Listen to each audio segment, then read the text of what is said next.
Reinstates in South Africa, it is the same.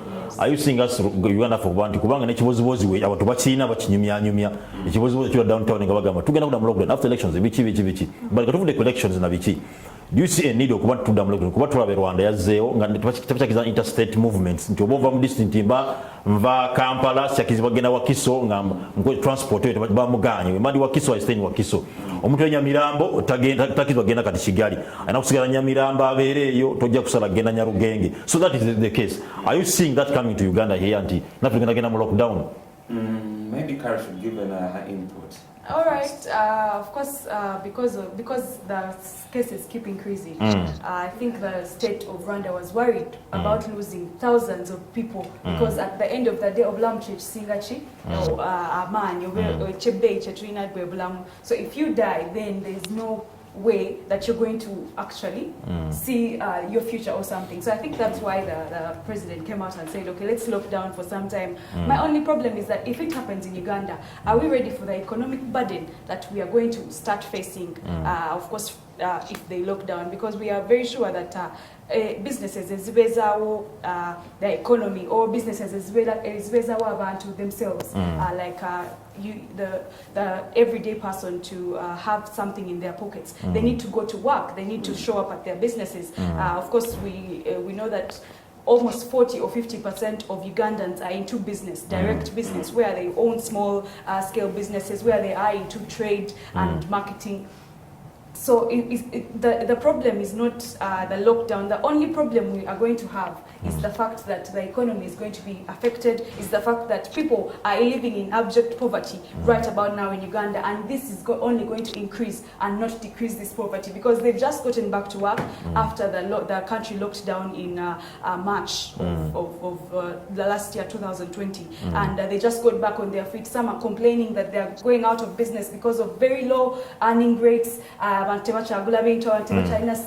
So how worse is this going to get if Uganda decides to lock down? That is one side of the story. The other side is that if it does not lock down, of course, immediately, or if in the current situation where we have COVID-19 numbers growing, if it does not lock down, that means we're trying to feed our you get, because if one of if one mukade gets a COVID-19 and they don't even know they have it and they interact with other bakade, what is going to happen then? We're going to lose thousands of our parents and our grandparents. That is on the other side of loss of lives. But on the economy, I think they should lock down for people who are in their advanced ages. Bagamenti, if you are, of course, above the age of 60 and your immune system is a little bit down and wanting, then you should be locked down. Then for the youths, we, of course, start to sanitize, wear our masks, and stay safe from the COVID-19. I think in a way that's how maybe a little bit, if I can borrow from what you're saying.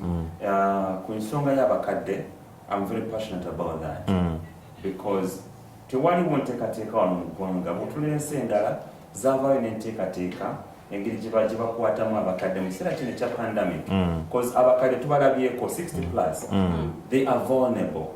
Okay, so ensi ezimu zividde ne ziteeka nti zikolawo enteekateeka engeri gye bakola gy'okubabudaabudamu naye wano e Uganda Chidiao just and I don't think we do need another lockdown.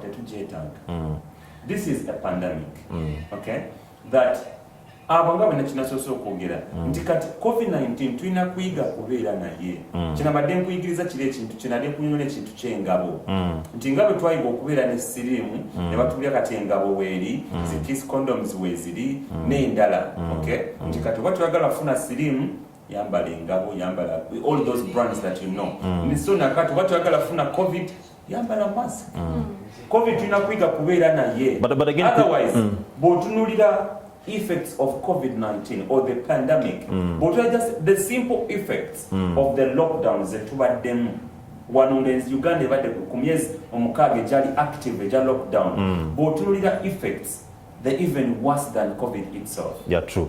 Neze nange ndaba nti because wotumira Rwanda bali mitwalo kati 8 ejabalwadde 8 plus tuli mitwalo giri 3 mu kakaaga plus era nga olaba ne number okuba nti the difference between us nabo olaba nga bo artist waba tututo nga kikambo nyo kusinga kufe so ndaba naffe tutaga no okuba nti tuzawo lockdown.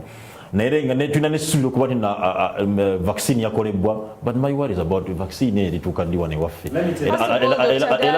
at what cost? It needs a lot of money. Yeah, at what Billions cost? of money to billions of money to just immunize only 60% of Ugandans. Yeah, and how do they go to that 60%?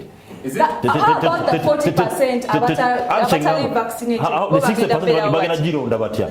Tebasa kuweerowoozaako nga bo nti sima government officials, sima essential workers, simanya bikoze bitya jajja wange owedye kapeeka anaabeeramu.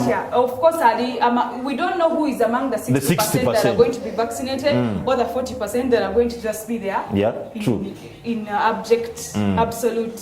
So kiddayo kalunga wagambye nti ffe twebereremu tubone kulowooza ku kigamiribwa twebereremu nga ffe. Bulamu bwo kuba kati gavumenti bwenatukire okulowoozaako. Let me tell you something. Uganda, I heard from the Minister of Health, nti bataddeyo order ya vaccine. Naye mu nsinga Bungereza, one of the first countries okufulumya vaccine, they're even planning to reinstate a law. Not planning. It's already there. Ku Christmas, bateekawo travel ban. Bungereza batusane kuleve egamba ne mobile simanya bars ogenda muguni no take away no gula yaka akenge kono ogenda nakewa babijjeewo. So ensinga ezo zasooka okufulumya COVID-19 vaccines bagala kuzzaawo mu ggalo. Gwe Uganda yattu tukyanoonya ssente ez'okugula vaccine ate nga nazo sisuubira nti tugenda kuba nazo tuyinza okuzeewola. I don't know, I read a document, is it 4.1 trillion? That's literally a budget of a certain ministry or is okay. So the tunoonya okufuna vaccine ate nga bagenda kusooka 60%.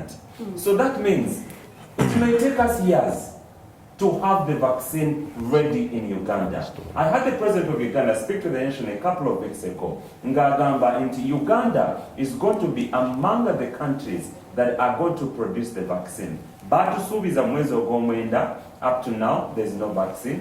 Ne batusuubiza mu mwezi ne batugamba 15th December we shall be able to have a vaccine. But recently when the president was addressing the nation ng'awa message ye ey'omwaka omupya, yavuddeyo n'agamba he spoke to the scientists ne bamugamba nti they need more time. And Yagamba had to listen to them. So we don't know when the vaccine will be ready in Uganda. Okay? We can't even trust our own scientists. However, what we have to do is give them a benefit of doubt. You never know. They may produce the vaccine. It is going to take us years.